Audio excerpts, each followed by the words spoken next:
Assalamualaikum warahmatullahi wabarakatuh. Halo sahabat Tribunz TV, welcome back to channel Tribunz TV. Baiklah, pada kesempatan kali ini kami akan menyajikan kabar berita artis terbaru, terupdate dan juga berita artis terheboh hari ini. Fakta mengejutkan, bola panas korupsi timah 271 triliun rupiah. Harvey Mois seret nama Najwa Shihab. Benarkah? Beginilah fakta yang sebenarnya. Tontonlah video ini hingga selesai agar Anda tak gagal paham. Selamat menonton, check it out. Namun sebelum kita lanjut ke pembahasannya, jangan lupa untuk mensubscribe channel ini terlebih dahulu. Bila Anda suka dengan videonya, jangan lupa untuk memberikan like dan tuliskanlah komentar Anda di bawah ini. Fakta mengejutkan, mendadak mencuat nama Najwa Shihab dalam pusara kasus korupsi timah yang menyeret nama Harvey Mois baru-baru ini. Najwa Shihab disebutkan turut menikmati saham dari perusahaan milik Harvey Mois yang kini sudah ditetapkan sebagai tersangka. Namun belum diketahui secara detail apa keterlibatan Najwa Shihab dalam perkara korupsi timah yang menimbulkan kerugian negara hingga 271 triliun rupiah tersebut. Ramai diberitakan jika memang bakal ada tersangka baru dalam korupsi tata niaga komoditas timah pada wilayah izin usaha pertambangan IUPT PT Timah TBK tahun 2015-2022. Bahkan sejumlah artis ternama pun disebut akan menyusul Harvey Mois karena terindikasi ada keterlibatan. Tentang Najwa Shihab yang disebut juga bakal terseret, hal berdasarkan salah satu pemberitaan media online yang diterangkan oleh akun TikTok. Akun tersebut menerangkan jika nama Najwa Shihab tampak jelas baik dalam judul maupun pada bagian teks berita.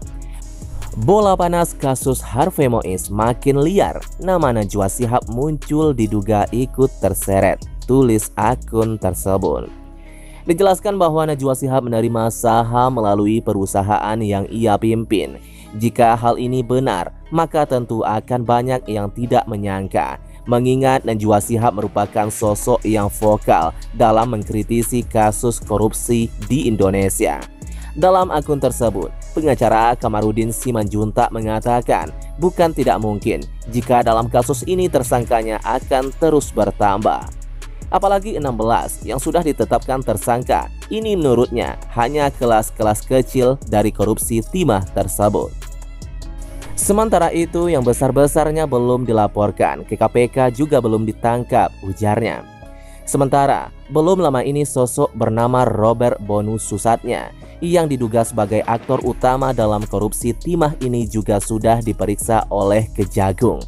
Robert Bonus Susatya adalah pihak yang mendirikan dan mendanai perusahaan-perusahaan yang digunakan sebagai alat untuk melakukan korupsi timah tersebut. Ia juga disebut orang yang menjadi backing kasus korupsi timah yang menyeret Harvey Mois yang kini merebet ke nama Najwa Shihab. Inisial NS diduga ikut terseret dalam kasus korupsi yang menjerat Harvey Mois ikut menikmati dana haram. Beginilah fakta yang sebenarnya.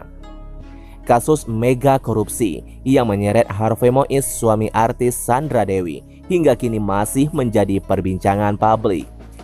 Berita ini semakin panas seiring bergulirnya kabar soal nama 6 pesohor yang disinyalir ikut terlibat dalam masalah ini.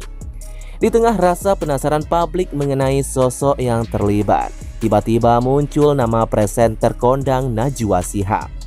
Melansir tayangan Cumi Cumi, secara mengejutkan, Najwa Shihab diduga ikut menikmati saham dari perusahaan Harvey Mois.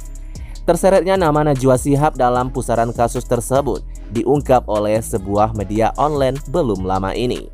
Dalam berita yang disampaikan, nama Najwa Shihab secara jelas dituliskan baik dalam judul maupun isi dalam berita tersebut. Najwa Shihab diduga menerima saham melalui PT Narasi Citra Sahwahita yang saat ini dipimpin olehnya.